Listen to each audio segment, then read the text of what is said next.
Hello, lovelies. I'm Cathelina, your host, your guide, and the voice behind Oracle Audios. I'm also the founder, owner, and the creator of Felix Apothecary. Before we get into it, just a quick reminder, everything I share here is based on my own lived experience. I've been practicing magic consciously since 2012. I've been initiated in both a Hermetic and Egyptian lineage.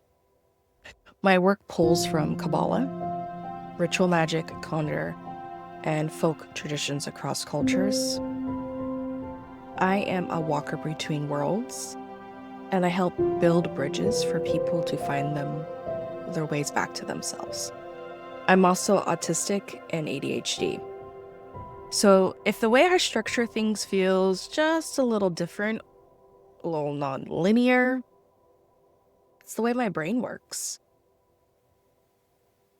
My practice is built to support the way I process the world, and that tends to resonate with folks who move through the world differently too.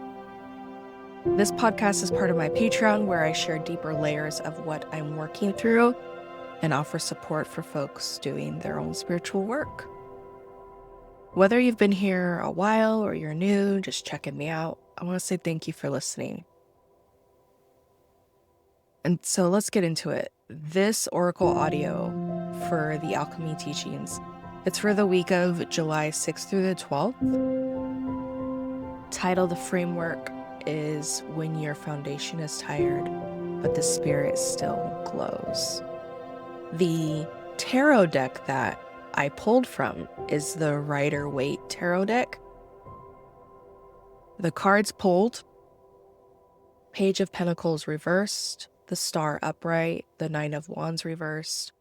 And since we're looking through the lens with Kabbalah and Hermetics, sorry, my brain paused. So this spread opens with a blocked beginning. Are you feeling blocked somewhere? And then there's a shift, a divine invitation, and that ends with a call to soften. If we view these cards through the four worlds of creation in Kabbalah, with the Tree of Life structure, the glyph, we're witnessing an energetic movement from Malkuth, which is the kingdom, to Yesod, the foundation, to Netzach, which is victory over emotions, and then returning downward again. So it's a beautiful flow. And really working in the lower part of the glyph. Spirit is descending to remind the body who it is, because the whole point of when we're looking through the lens of Kabbalah and Hermetics is to reclaim our crown and our sovereignty. It's the core message. So, the first card, Page of Pentacles reversed. The Sephira of that sphere is Malkuth, the kingdom. The creation world is Asiya, so earth. The elemental role is earth of earth. Keywords: hesitation, scattered learning, unrooted ambition, anxiety about execution. So when looking at the card, the page reverse represents possibly some blockages. In the Tree of Life, Malkuth is where the divine becomes real. It's embodied in the flesh. It reminds me of the pattern of the trestle board. The first or last saying, depending on how you're going up that pattern of the trestle board, where the kingdom of spirit is embodied in the flesh. It's the abstract blueprint manifests in the physical. So you've gone through Yesod, you're working, through the astral foundation, and things are grounding into manifestation. When it's reversed, there can be a disconnect from embodiment. The potentiality is a bit ungrounded. It lives in theory and intention, but it hasn't quite touched earth, and that's okay. A lot of people get freaked out about reversed cards. That's okay. It's okay to get freaked out. Um, it's okay to be excited for a reverse card. It's okay for, the upright card. But when looking at the reverse of the Page of Pentacles, is there something that I just get like there's procrastination, fear of beginning, or clinging to the planning stage without ever launching? And as someone who's autistic and ADHD, yes, this happens. So that's my real life experience. And I know neurotypicals also have this as well, because I have colleagues and friends that have shared their experiences, their lived experience about this. So the page here is the student who keeps reading but never submits to the assignment. So I think of kind of like, even though we're talking about a Page of Pentacles, but in occult communities, there is the generalization of like armchair magicians. So it's kind of like that vibe, in my opinion. So in the four worlds of creation, so the spirit absolute, the will to begin is absent or scattered. It happens. The emotion bria, self-doubt overrides confidence. Intellect yetzira, information overload, or circular logic. And the material asiya, delay, hesitation, misalignment in action. That's what this can kind of look like. Because remember, within each sphere, there's a tree within a tree within a tree, because the four worlds of creation. So how could this show up maybe as feelings? These are the phrases that came to mind. Like, I'm not ready, I'm not good enough. If I wait a little longer, maybe I'll be more confident. Does any of that resonate with anything that's going on in your life? The Kabbalistic insight, when Malkuth is blocked, it doesn't mean the energy above is wrong. So let's get that straight. It doesn't mean that it's wrong. It means that the vessel at the bottom is either too full, it's too cracked, or it's unwilling to receive. Has that happened in your life? You're too full. You're on overload, or you're too full of your own shit, too cracked. You're leaking energy, or you're so fucking stubborn. You're not willing to receive. How can you receive the blessings from the tree if you won't open up? That's what I'm getting. So this is the moment to ask, what am I afraid will happen if I actually do the thing? Okay, so like, what are you afraid to happen? Because it's not about perfection, it's about progression. Shout out to my Kabbalah teacher that said that over and over again. So associated entities, and I want to go on a little tangent here. The reason why we're going to use entities is because, a little tidbit, if you think about it now, and this is a tangent, because welcome to my brain of being autistic and ADHD. When we classify angels, a lot of it is through the lens of the Abrahamic language and religions. And that's okay. It's just part of the framework of this matrix. Keep going with me on this little thing. So the reason why I use the word entities is because what others view as angels may not be angels in another's system. Even though I am working with the system of Kabbalah. But I just wanted to give that little tidbit, because what is classified as an angel here may not be an angel in another system. And so I like the word entities. Okay, back on track. Welcome to the rabbit trails of Cathelina. So the entities that you can work with. Haniel, to awaken trust and grace in your unfolding. Metatron, bridge the divine intention with practical steps. Sandalphon, of course, because we're talking about Malkuth. for grounding spiritual messages into your body. The affirmation: I take imperfect steps toward embodiment. My path is made by walking. Seriously, you're gonna just put one step in front of the other, okay? You're gonna just one step in front of the other. It's not about perfection. It's about progression. So the journal prompts that I've got: what am I putting off because I feel like I need to be more ready? Oof, such a good one. And then, what beliefs are stopping me from trusting my next move? And are those beliefs, like, what is the voice behind them? Let me dig in a little more.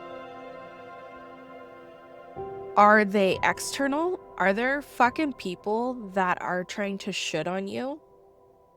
Fuck that. Fuck them. Okay? No. Those voices of anyone that is pushing their beliefs on you to stop your next move, listen to your inner voice. Okay, listen to the divine within. If you didn't ask for their opinion, tell them to shut the fuck up. Full stop. Moving on to card 2. So the star, now this card in Kabbalah, what's cool is it's on a path. And I may not be saying this correct. Tazidi, path 28. It's connecting Netzach, which on the tree of life, if we planted it on our body, Netzach would be your left hip, and then Yesod is the groin area. So Netzach, endurance, passion, victory over emotions. Yesod, foundation, memory, the astral. The astrology, Aquarius. Keywords, hope, recalibration, spiritual alignment, quiet healing, divine signal. And then the Cathelina interpretation is light bringer, anchoring the light. So this is the heart of the spread. This is like, ooh, getting this card. And it's spiritual center. The star speaks to the act of spiritual nourishment. In Hermetic terms, it represents the return of divine order after disorder. From a Kabbalistic view, the path of Tazidi brings the higher emotional frequencies of Netzach into Yesod, the unconscious foundation that governs the astral and energetic body. Chef's kiss. We're anchoring in that light. When the star appears upright, it's a reset of the nervous system, not necessarily a big outer event, but an internal shift, okay? Glow up. This is the moment you sense something is coming into alignment. And what the alignment is we're talking about is,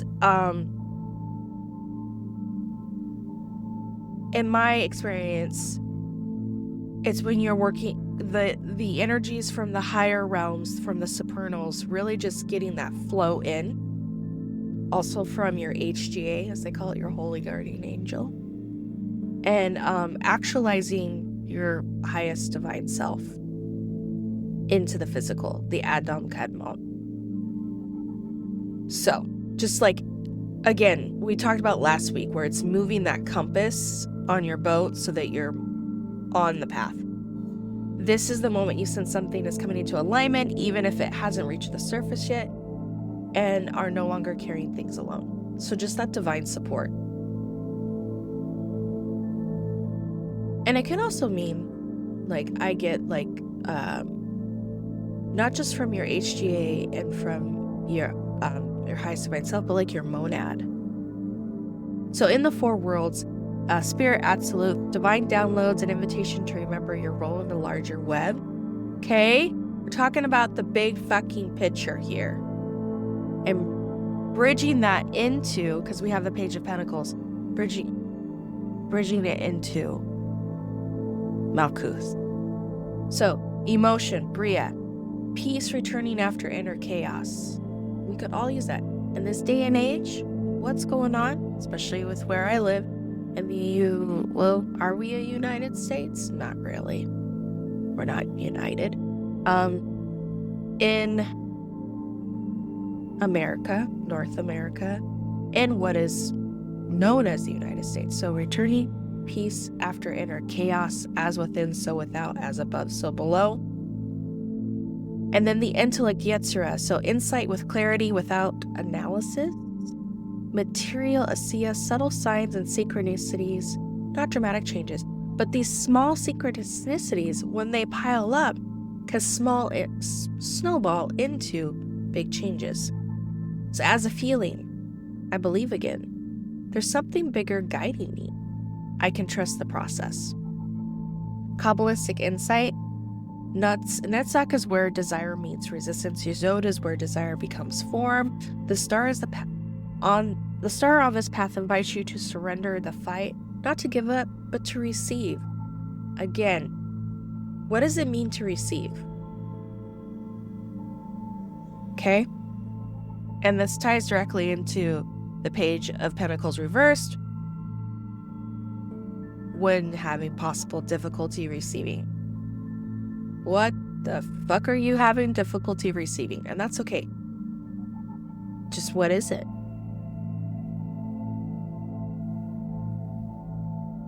So associated entities.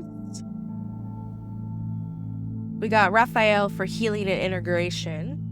Astarte for sacred renewal and sensual birth. Affirmation, I allow healing to happen in quiet ways. I'm aligned with the rhythm of restoration. Journal prompts. The part of me is beginning to soften and trust again. Where do I sense divine or order returning? So moving on to the third card. Nine of Wands reversed. Oof. This poor person is just beat up and reversed and got all these fenced around them with wands. So the Sephir as you sowed, the world, Atzilith, so fire, because we're now dealing with wands. Keywords, burnout, fear of vulnerability, spiritual exhaustion, trauma reflex. Nine of Wands reversed is a soul on edge. Have you all seen the movie Shrek? With the cartoon character donkey, when he's like, I'm a donkey on the edge. That's the mental image my autistic ADHD mind sees. You've endured a lot. You've built walls to survive, but those walls may now be holding you in. So, yuck. But again, this is a human experience. So, what are we going to do about it, as my Kabbalah teacher would say? Yesod governs the conscious dreams and the unseen psychic architecture of our experience. When fire meets this part of the tree, it activates stored memories, traumas, and defense mechanisms. As they would say in Kabbalah class, like, you can spiral into the negative ego, the blame-shame game, where there's a lack of accountability, and go into just the thinking that is not for your highest good, where you're building a prison instead of standing on sovereignty. And the negative ego can really trick you and just make things like boundaries that seem good, but the intention of how they're being built can be destructive if not done with your highest intention and good as the goal. So when reversed, the Nine of Wands reveals you're running on old scripts that no longer serve you. You might be resisting change, trying to control the narratives, trying to just control for the need of control, because the fear, even good change, because your system only knows how to function in that repeated loop. And this isn't something bad, as in like blame or shame or whatnot. But this is like, the corporate word, opportunity. It also reminds me of, if you've seen, what's that movie called? Oh my gosh. Where anxiety takes control of the control panel. Oh, Inside Out 2. And anxiety is like just moving crazy across that control panel, just trying to protect themselves. That's what I'm getting.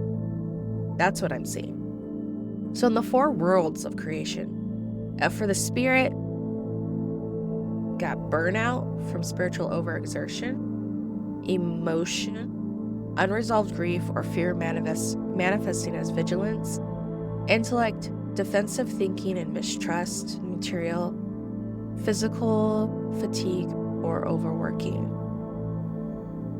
So as a feeling, it could come up as, I want to trust, but I can't let my guard down, which totally good. And I want to stop protecting myself. If I stop protecting myself, I'll fall apart. And then I'm always bracing for the next hit. So Kabbalistic insight. Yesod is the gateway between the upper realms and Malkuth. If your foundation is built on self-protection rather than self-trust, eventually everything above shakes it. Because are you standing on sovereignty? Are you standing on that? Or are you standing on fear? Remember, fear is false expectations appearing real.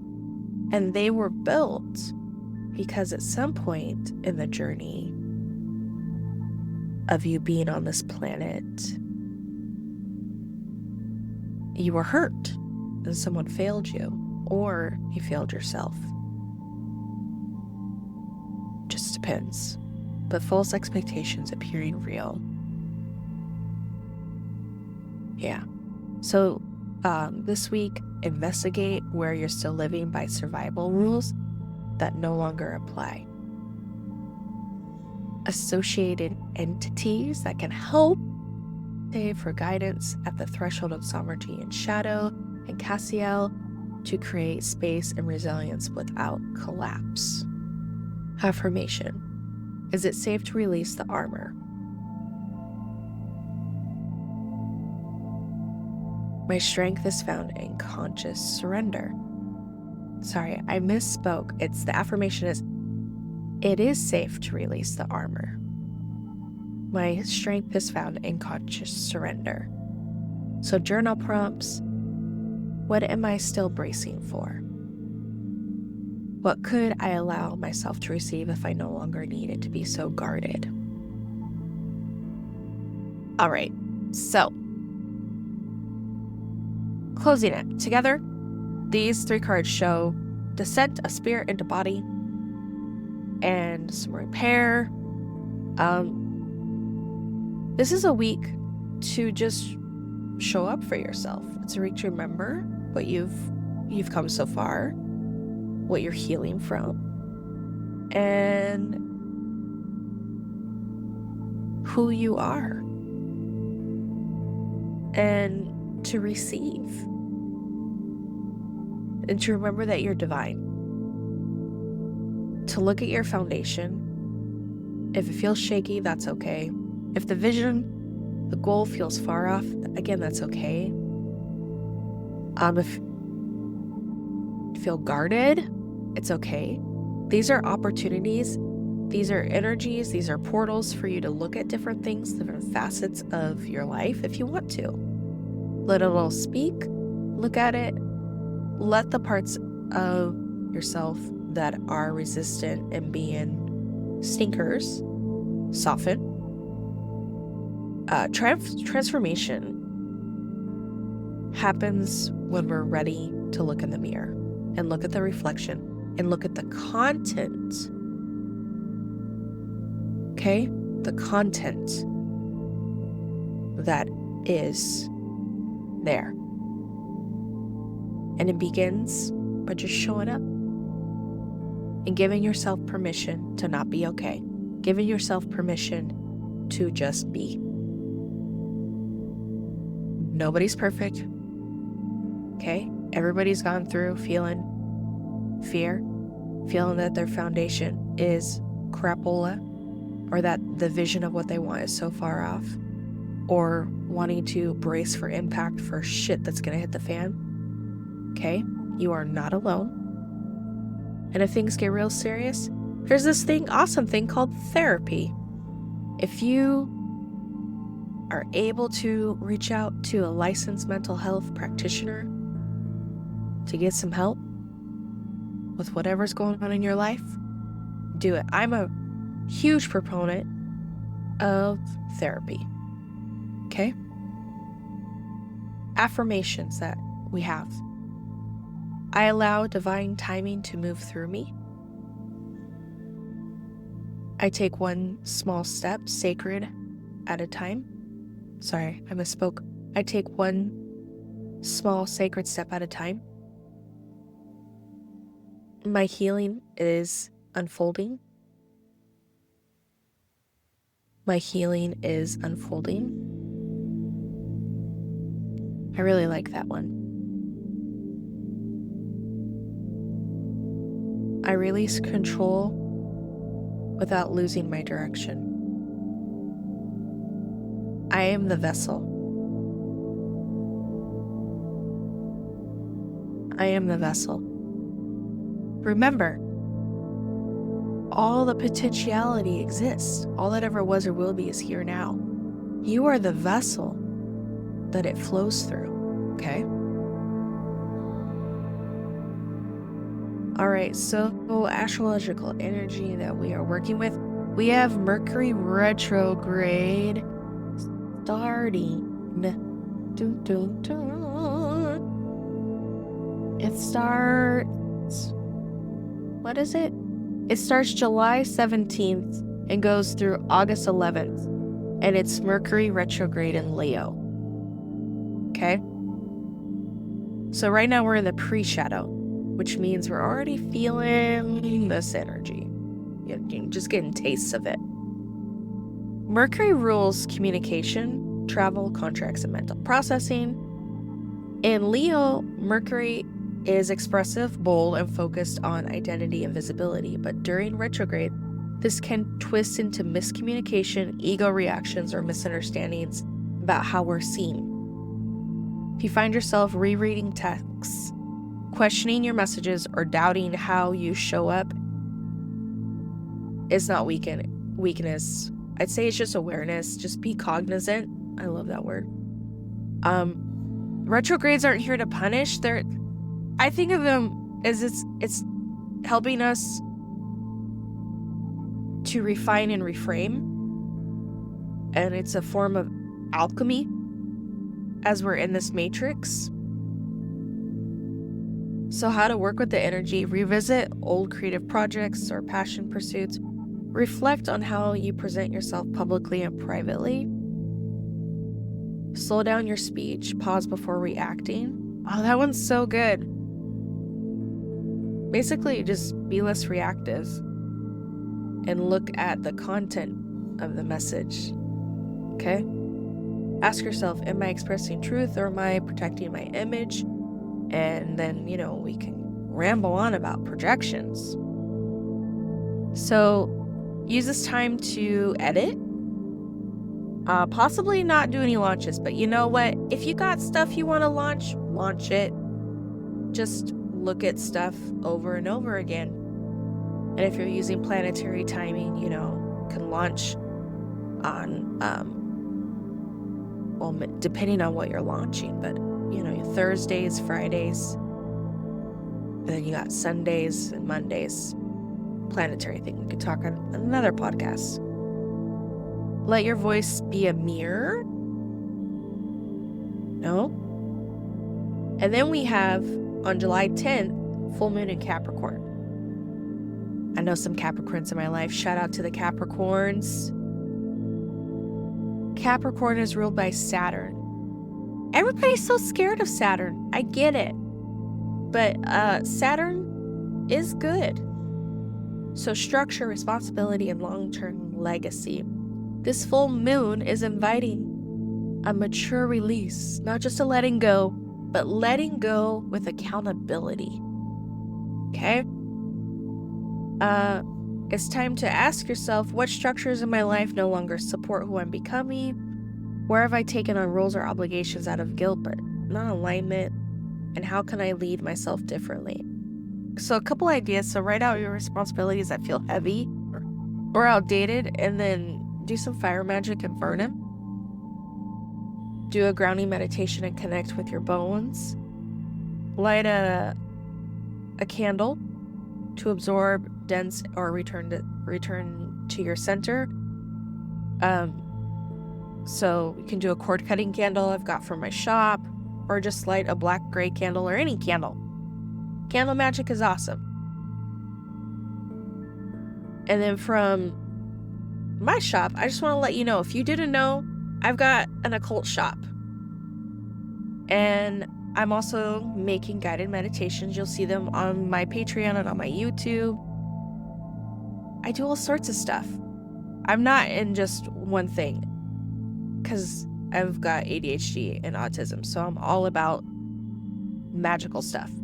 So I've got spelled candles. I've got magical jewelry. I'm coming out with some more project pieces. I'm really excited for what I have coming up for my art. I'm working on, stay tuned, some really cool, I'm so excited. Just some cool projects that are long-term to deal with, should I give a hint? Should I? Okay, a little hint. To deal with divination. Really excited. And then one that is just a pleasure passion project. That's all I'm going to give you for that. But yeah, so magical jewelry, spelled candles. We've got magical audios, and then my Patreon where you can help support my work, because I also work a full-time corporate job, and Patreon helps support me and all the stuff that I'm bringing to the community. Wow. Okay. So closing prayer and blessing.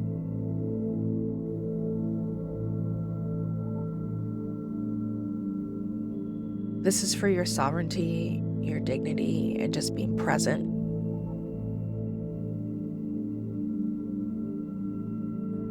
May you speak truth to yourself and others in love, with kindness and respect. May you honor the silence from yourself and others.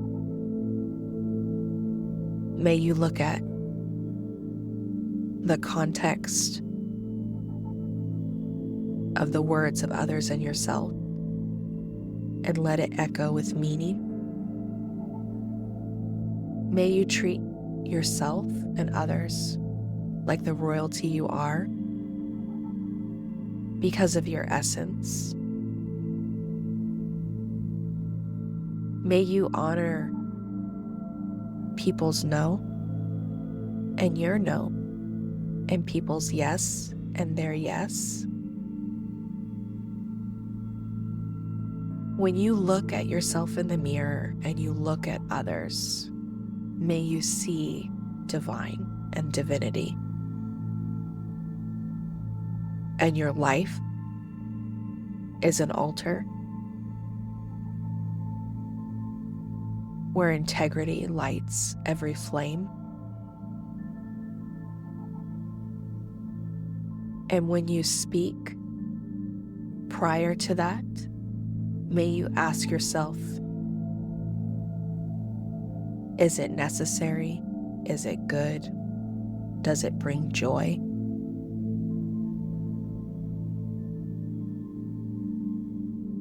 May the people that cross your path feel your sovereignty and realize that they are sovereign too. Feel the dignity in your field and they will rise to meet their own sovereignty in their own right. Sovereignty is why we're here. We are all divine. And today, you are living it. May you reclaim your crown and remind others to reclaim theirs. Thank you so much for this oracle teaching and this alchemy teaching. If you liked it, please leave a comment. It grows the channel. Please subscribe. And if you feel led, sign up for my Patreon, the first tier. It's awesome. You get a copy of the journal prompts and whatnot. Have a good week. Remember who and what you are. Remember your big purpose and anchor it into physicality. You are divine, and so am I. Until next time, toodles.